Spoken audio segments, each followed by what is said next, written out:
നമസ്കാരം. ഓണക്കാലത്തെ ഓർമ്മകൾ പങ്കുവയ്ക്കുന്ന നമ്മുടെ വീഡിയോ ഫേസ്ബുക്കിൽ അപ്ലോഡ് ചെയ്തപ്പോൾ എന്നെ ഏറെ സ്നേഹിക്കുന്ന, ഞാൻ ഏറെ സ്നേഹിക്കുകയും ബഹുമാനിക്കുകയൊക്കെ ചെയ്യുന്ന നിരവധി പേർ അതിനിടയിൽ അവരുടെ അനുഭവങ്ങൾ കൂടി രേഖപ്പെടുത്തി. ഒരുപാട് സന്തോഷം. ഓരോരുത്തരുടെയും പേരെടുത്ത് പറയുന്നില്ല. ഞാൻ വിട്ടുപോയ ധാരാളം കാര്യങ്ങൾ, വള കച്ചവടക്കാരെക്കുറിച്ചും അതുപോലെ തന്നെ പുതിയ നിക്കർ ഉടുപ്പൊക്കെ നമുക്ക് കിട്ടുന്നതിൻ്റെ ഒരു സന്തോഷത്തെക്കുറിച്ചും ഒക്കെ ധാരാളം അതിൽ വന്നു. അതിലൊരു കമൻറ്റ് അതാണിന്ന് ഈ വീഡിയോ ചെയ്യാൻ എന്നെ പ്രേരിപ്പിച്ചത്. എന്നെ ഏറെ പ്രോത്സാഹിപ്പിക്കുന്ന ഒരു ജ്യേഷ്ഠ സഹോദരൻ ശ്രീ വിജയകുമാർ, അദ്ദേഹം ഒരു കമൻറ്റ് അതിലിട്ടിരുന്നു. പണ്ടൊക്കെ ഓണത്തിന് നെല്ല് കടം വാങ്ങുമായിരുന്നു, പച്ച വായ്പ എന്നാണ് അതിൻ്റെ പേര് എന്ന്. അപ്പോൾ ഈ വീഡിയോ കാണാനിടയായ, ഈ കമൻറ്റ് വായിക്കാൻ ഇടയായ ഞാൻ പണ്ട് പഠിപ്പിച്ചിരുന്ന ഒരു വിദ്യാർത്ഥിനി, ആ കുട്ടി ഇപ്പോൾ വിദേശത്താണ്, അവിടെ ഒരു ഹോസ്പിറ്റലിൽ ജോലി ചെയ്യുകയാണ്. ആ കുട്ടി എന്നോട് ചോദിച്ചു, ഈ പച്ച വായ്പ എന്ന് പറഞ്ഞാൽ എന്താണ്? ഈ നെല്ല് വാങ്ങുന്നതിന് അങ്ങനെ പറയുന്നതിൻ്റെ കാരണം എന്താണ്? അതൊന്ന് സാറ് പറഞ്ഞ് ഒരു വീഡിയോ ആക്കി ഇടുമോ എന്ന് ചോദിച്ചു. തീർച്ചയായിട്ടും അങ്ങനെ ഒരു കാര്യത്തിന് വേണ്ടിയിട്ടാണെങ്കിൽ അതിനെക്കുറിച്ചൊന്ന് ചെറുതായിട്ടൊന്ന് വിശദീകരിക്കാനാണ് ഇപ്പോൾ ഈ വീഡിയോ ചെയ്യുന്നത്. നമ്മൾ ഈ ഓണത്തിന് വയൽ കൊയ്തുകൊണ്ട് വരുമ്പോൾ മുറ്റം ഒരുക്കുന്നതിനെക്കുറിച്ചും അതുപോലെ തന്നെ ഈ കന്നുകാലികളെക്കുറിച്ചും ഒക്കെ സമൃദ്ധിയുടെ കാര്യമൊക്കെ നമ്മൾ പറഞ്ഞല്ലോ. അപ്പോൾ ഓണത്തിന് മുന്നോടിയായിട്ട് ഈ നെല്ലൊക്കെ കൃത്യമായി മഴയും മറ്റുമൊക്കെ ലഭിച്ച് വളപ്രയോഗമൊക്കെ ശരിയായി ചെയ്താൽ ഓണത്തിന് മുമ്പ് മിക്കവാറും വയലുകൾ കൊയ്യാൻ കഴിയും. അന്നൊക്കെ ഈ ഓണത്തിന് കൊയ്യാനുള്ള നെല്ല് കൃഷി ചെയ്യുന്നത് ഞാറ്റടികളിലാണ്. ഭൂരിഭാഗം പേരും ഞാറ്റടികളിലാണ് കൃഷി ചെയ്യുന്നത്. അപ്പോൾ ഈ ഞാറ്റടി കൊയ്ത് ഓണത്തിൻ്റെ ആവശ്യത്തിന് വേണ്ടിയിട്ടുള്ള നെല്ല് നമ്മൾ ശേഖരിച്ചു വയ്ക്കും. ഈ നെല്ല് ശേഖരിക്കുന്ന നമ്മൾ ഓണത്തിന്, തിരുവോണത്തിനും ഉത്രാടത്തിനും ഒക്കെ ഉണ്ണാനുള്ള പുത്തൻ നെല്ല്, പുന്നെല്ല് എന്ന് പറയുന്ന ആ പുന്നെല്ല് അരിക്ക് വേണ്ടിയിട്ട് നെല്ല് പുഴുങ്ങുന്നത് അത്തം കഴിഞ്ഞ് ചിത്രയും കഴിഞ്ഞ് ചോതിയിലാണ്. ഇതിനൊരു വാക്കുണ്ട്, ചോതി പുഴുങ്ങൽ എന്ന് പറയും. ചോതി പുഴുക്കലെന്നോ ചോതി പുഴുങ്ങലെന്നോ പറയുന്ന പല സ്ഥലങ്ങളിലും പല രീതിയിലുള്ള പേരാണ്. ഏതായാലും ചോതി പുഴുങ്ങൽ എന്നാണ് നാട്ടിൻപുറങ്ങളിൽ പറയുന്ന പേര്. ഈ ചോതിയിലൊക്കെ ചെറിയ ചാറ്റൽ മഴയുണ്ടാവും. ഇപ്പോൾ തന്നെ നമുക്കറിയാമല്ലോ, ഇടയ്ക്കിടയ്ക്ക് മഴയുണ്ട്. ഈ ചാറ്റൽ മഴയെ അവഗണിച്ചുകൊണ്ട് വീടിൻ്റെ അടുക്കളയുടെ പിൻവശത്ത് പുരയിടത്തിൽ വലിയ കല്ലൊക്കെ കൂട്ടി വലിയൊരു കലത്തിലോ അല്ലെങ്കിൽ വലിയ ഏതെങ്കിലും വാർപ്പിലോ ഒക്കെ ഈ നെല്ലിട്ട് പുഴുങ്ങിയെടുക്കുകയാണ്, പുഴുക്കൽ ഉണ്ടാക്കുകയാണ്. ഈ നെല്ല് പുഴുങ്ങുക എന്ന് പറഞ്ഞാൽ ഇന്നത്തെ കുട്ടികൾക്ക് അറിയില്ല, പലർക്കും നെല്ല് തന്നെ അറിയില്ല, അരി മാത്രമേ അറിയാവൂ. ഏതായാലും അങ്ങനെ നെല്ല് പുഴുങ്ങും. ഈ നെല്ല് പുഴുങ്ങുമ്പോൾ മഴയുടെ ശല്യമൊക്കെ ഉണ്ടാവും. അങ്ങനെ തീർത്തും മഴ ശല്യപ്പെടുത്തുകയാണെങ്കിൽ അടുക്കളയ്ക്കകത്ത് തന്നെ 2-3 കലങ്ങളിൽ, 3-4 കലങ്ങളിലൊക്കെ പല ഘട്ടങ്ങളായിട്ട് പുഴുങ്ങി എടുക്കുകയാണ് പതിവ്. ഏതായാലും ഈ പുഴുങ്ങിയ നെല്ല് ഇടയ്ക്കൊക്കെ ലഭിക്കുന്ന വെയിൽ അതിനെ ആശ്രയിച്ചുകൊണ്ട് വലിയ പരമ്പുണ്ടാകും. ഈ വേയുടെ പുളി കൊണ്ടൊക്കെ ഉണ്ടാക്കിയ പരമ്പ്, നാട്ടുഭാഷയിൽ അതിനെ ചിക്ക് പരമ്പെന്നാണ് പറയുന്നത്. ചിക്കു പരമ്പ്, അതായത് നെല്ലും ഈ പുഴുക്കൽ ചിക്കി ഉണക്കാനുള്ള, ഇളക്കിയിട്ട് ഉണക്കാനുള്ള പരമ്പായതുകൊണ്ടാണ് അതിനങ്ങനെ പറയുന്നത്. ഇത് കടയിൽ നിന്ന് വാങ്ങിക്കൊണ്ട് വന്നിട്ട് ചുറ്റാകെ വഴുത കൊണ്ടൊക്കെ അതിനെ ബലപ്പെടുത്തിയിട്ട് ചാണകം ഒഴുകി അതിനെയും ഒരു വിശിഷ്ട വസ്തുവായിട്ടാണ് അന്ന് കണക്കാക്കുന്നത്. അങ്ങനെ ചിക്കുപരമ്പിലിട്ടാണ് നെല്ല് ഉണക്കുന്നത്. അപ്പോൾ ഞാൻ ഈ മഴയുടെ കാര്യം പറഞ്ഞല്ലോ, ഇടയ്ക്കിടവിട്ട് ഈ മഴ ലഭിക്കുന്നത് കൊണ്ട് പലപ്പോഴും ഈ പുഴുക്കലിന് ശരിയായൊരു ഉണക്കൽ ലഭിക്കാറുണ്ട്. അപ്പോൾ ഇതിൻ്റെ ചെയ്യുന്ന പരിപാടി എന്ന് പറഞ്ഞാൽ, രാത്രിയാകുമ്പോൾ നമ്മൾ കിടക്കുന്ന മുറിയിൽ, അന്ന് ചാണകം മെഴുകിയ മുറിയാണ്, ആ മുറിയിൽ ഈ പുഴുക്കൽ ഇങ്ങനെ നിരത്തിയിടും. എന്നൊരു വല്ലാത്ത മണമൊക്കെ ഉണ്ട്. അപ്പോൾ അന്ന് ഈ മിക്കവാറും വീട്ടിൽ കട്ടിലൊന്നും ഇല്ലല്ലോ, കട്ടിലില്ല. മുത്തശ്ശിമാർക്കൊക്കെ കിടക്കാൻ വേണ്ടി വല്ല കാഞ്ഞിരത്തിൻ്റെ തടിയിലോ മറ്റോ ഉണ്ടാക്കിയ ഏതെങ്കിലും ഒരു കട്ടിലുണ്ടെങ്കിലായി. അല്ലാതെ ഒരു 8, 10, 11 അംഗങ്ങളുള്ള വീട്ടിൽ എല്ലാവരും നിരന്ന് ഒരു മുറിയിലോ 2 മുറിയിലോ ഒക്കെ ഇങ്ങനെ നിരന്ന് കിടക്കുകയാണ്. ആ കിടക്കുന്ന മുറിയിൽ ഈ നെല്ല് ഇങ്ങനെ നിരത്തിയിടും. എന്നിട്ട് അതിൻ്റെ മുകളിൽ തന്നെ പായയും ഇട്ടിട്ടാണ് കിടന്നുറങ്ങുക.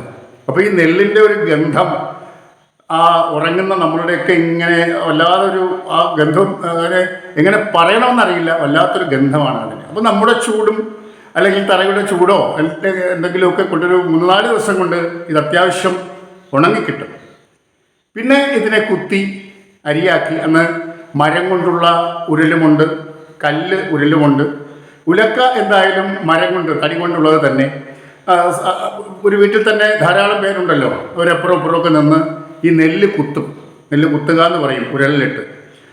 അപ്പോൾ ഇങ്ങനെ നെല്ല് കുത്തിക്കൊണ്ട് നിൽക്കുമ്പോൾ അയൽവക്കത്തെ ചേച്ചിമാരോ അമ്മച്ചിമാരോ ഒക്കെ ഈ വീട്ടിലേക്ക് എന്തെങ്കിലും കാര്യത്തിന് വരികയാണെങ്കിൽ അവരും ഈ നെല്ല് കുത്തിൽ പങ്കുചേരും. അങ്ങനെ ഒരു സഹകരണം ഉണ്ടായിരുന്നു. അപ്പോൾ അങ്ങനെ ഈ നെല്ല് കുത്തി അരിയാക്കി ഇതാണ് ഈ ഓണത്തിന് ഉപയോഗിക്കുന്നത്.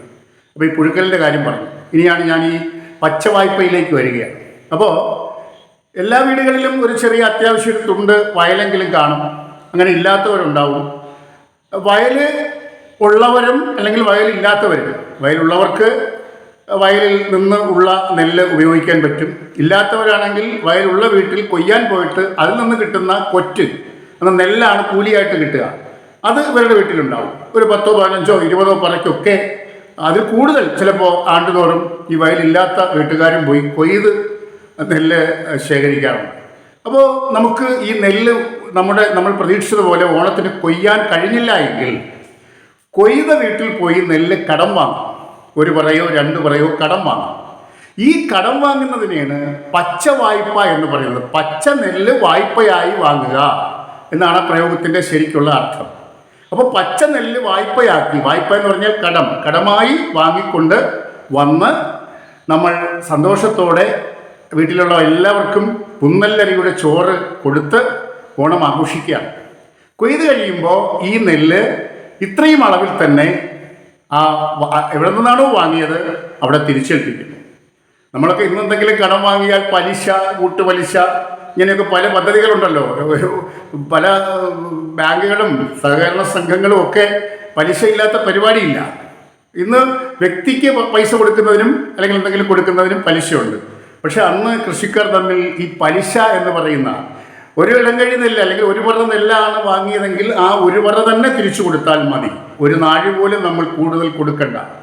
ആ വായ്പയ്ക്കാണ് പച്ച വായ്പ എന്ന് പറയുന്നത്. ആ വാക്കാണ് പ്രിയപ്പെട്ട വിജയൻ ചേട്ടൻ ഉപയോഗിച്ചത്. അതാണ് എൻ്റെ വിദ്യാർത്ഥിനി സംശയമായിട്ട് ചോദിച്ചത്. അപ്പോൾ ഏതായാലും ഒരു അനുഭവം കൂടി പങ്കുവയ്ക്കാനായി. പിന്നെ ഈ കന്നുകാലികളുടെ കാര്യമൊക്കെ ഞാൻ പറഞ്ഞല്ലോ. ഉത്രാടത്തിന് മുമ്പ്, ഉത്രാടം അല്ലെങ്കിൽ ഉത്രാടം ആകുമ്പോൾ തന്നെ ഈ കന്നുകാലികളെ കുളിപ്പിക്കുന്ന ഒരു പരിപാടിയുണ്ട്. വയൽവക്കത്തെ തോടിൽ അന്ന് നല്ല തെളിനീരുള്ള തോടുകളായിരുന്നു. ഇന്ന് തോടുകളൊക്കെ അഴുക്ക് ചാലായി മാറിയിരിക്കുകയാണ്. വീടിൻ്റെ മാലിന്യങ്ങൾ തള്ളുന്ന ചാലായിട്ട് മാറിയിരിക്കുന്നു തോട്.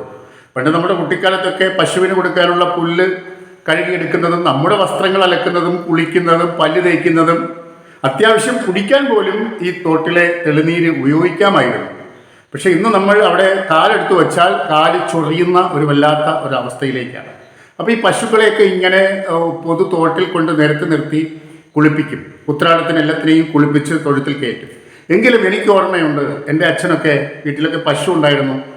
തിരുവോണത്തിൻ്റെ അന്ന് നമ്മളൊക്കെ ഈ കുളിച്ച് കഴിയുമ്പോൾ പശുവിനെ തെങ്ങിൻ ചുവട്ടിൽ കൊണ്ട് കെട്ടിയിട്ട് ഒരു തൊട്ടി വെള്ളം കോരി അതിൻ്റെ പുറത്തോട്ടൊരു 11 മണിയാകുമ്പോൾ അതിനെ കുളിപ്പിച്ചുകൊണ്ട് വന്നിട്ട് നമ്മൾ കഴിക്കാൻ വേണ്ടി ഉണ്ടാക്കുന്ന ആഹാരം, ചോറും അവിയലും അതുപോലെ തന്നെ പരിപ്പും പപ്പടവും പായസവും ഒക്കെ കൂടെ ഒരു ഇലയിലിട്ട് വിരകി ഉരുളയാക്കി ഈ പശുവിനും ആഹാരമായിട്ട് കൊടുക്കുമായിരുന്നു. വടക്കൻ കേരളത്തിലൊക്കെ ഇത് വിഷുവുമായിട്ട് ബന്ധപ്പെട്ട് കൊടുക്കുന്ന ഒരു ചടങ്ങ് പോലെ കൊടുക്കുന്നുണ്ട്. പക്ഷെ അങ്ങനെ ഓണത്തിന് ഈ കന്നുകാലികൾക്കും നമ്മൾ കഴിക്കുന്ന ആഹാരത്തിൻ്റെ പങ്ക് കൊടുത്തിരുന്നു. അതുപോലെ തന്നെ മറ്റൊരു ഓർമ്മ എന്ന് പറയുന്നത് അമ്മുമ്മയൊക്കെ ചെയ്യുന്ന കണ്ടിട്ടുണ്ട്. അമ്മുമ്മയുടെ കാലം കഴിഞ്ഞപ്പോൾ അത് നഷ്ടമായി. അതെല്ലാവരും ചെയ്തിട്ടുണ്ടോ എന്ന് എനിക്കറിയില്ല. പക്ഷേ എൻ്റെ അമ്മുമ്മ ജീവിച്ചിരുന്ന സമയത്ത് ചെയ്തത് ഞാൻ കണ്ടിട്ടുണ്ട്. ഈ അരിയും ശർക്കരയും കൂടി ഇങ്ങനെ വിരകി അതിനെ ഈ വീടിൻ്റെ 4 മൂലയിൽ ഇങ്ങനെ കൊണ്ടുവയ്ക്കും. ഇതെന്തിനാണെന്ന് ചോദിക്കുമ്പോൾ പറയും ഉറുമ്പുകൾക്ക് കഴിക്കാനുള്ള, ഉറുമ്പിന് കൊടുക്കാനുള്ള ഭക്ഷണമാണ്. അങ്ങനെ ഒരു ഉറുമ്പിന് പോലും ഭക്ഷണം കൊടുക്കുന്ന ഒരു സംസ്കാരം. പിന്നെ അരിമാവ് കൊണ്ട് ഈ കതകിൻ്റെ അപ്പുറം ഇപ്പുറമൊക്കെ വീടിൻ്റെ അവിടെ ഈ അരിമാവ് കൊണ്ട് ഇങ്ങനെ കൈകൊണ്ട് ഇങ്ങനെ വരയ്ക്കും. അതിൻ്റെ ഒരു ശാസ്ത്രീയത എന്ന് പറഞ്ഞാൽ പല്ലിക്ക് ചുവരിൽ കയറുന്ന പല്ലിക്ക് അരിമാവ് നക്കി ഭക്ഷിക്കാനാണ്. ഇങ്ങനെ ജീവിതത്തിൽ നമുക്കൊപ്പം ജീവിക്കുന്ന ഒരു ഉറുമ്പിന് പോലും ശ്രീനാരായണ ഗുരുദേവൻ പറഞ്ഞതുപോലെ ഒരു പീഡ എറുമ്പിനും വരുത്തരുതെന്നുള്ള അനുകമ്പയും എന്നാണ്. അപ്പോൾ എറുമ്പിന് പോലും ഓണക്കാലത്ത് വിശപ്പുണ്ടാകരുത് എന്ന് പറഞ്ഞുകൊണ്ട് വീടിൻ്റെ 4 മൂലയിലും അരിപ്പൊടിയും ശർക്കരയും ഒക്കെ കൊണ്ട് വയ്ക്കുക. ഇങ്ങനെയുള്ള എന്തെല്ലാം നന്മകളായിരുന്നു ഈ ഓണമെന്ന് പറയുന്നത്. ഏതായാലും ഈ ഒരു പച്ചവായ്പ എന്ന് പറയുന്ന വാക്ക് വന്നതുകൊണ്ട് കുറച്ച് കാര്യങ്ങൾ കൂടി പങ്കുവയ്ക്കാൻ കഴിഞ്ഞു. ഇനിയും എന്തെങ്കിലും പ്രത്യേകിച്ച് മനസ്സിലേക്ക് നിങ്ങൾ അഭിപ്രായങ്ങൾ പങ്കുവയ്ക്കുന്നതിലൂടെയോ അല്ലെങ്കിൽ ഇങ്ങനെ എന്തെങ്കിലുമൊക്കെ സംശയങ്ങളൊക്കെ വരുമ്പോഴോ ഒക്കെ എൻ്റെ ഓർമ്മയിലുള്ളത് ഈ ഓണക്കാലത്ത് നമുക്ക് പങ്കുവയ്ക്കാം. നന്ദി, നമസ്കാരം.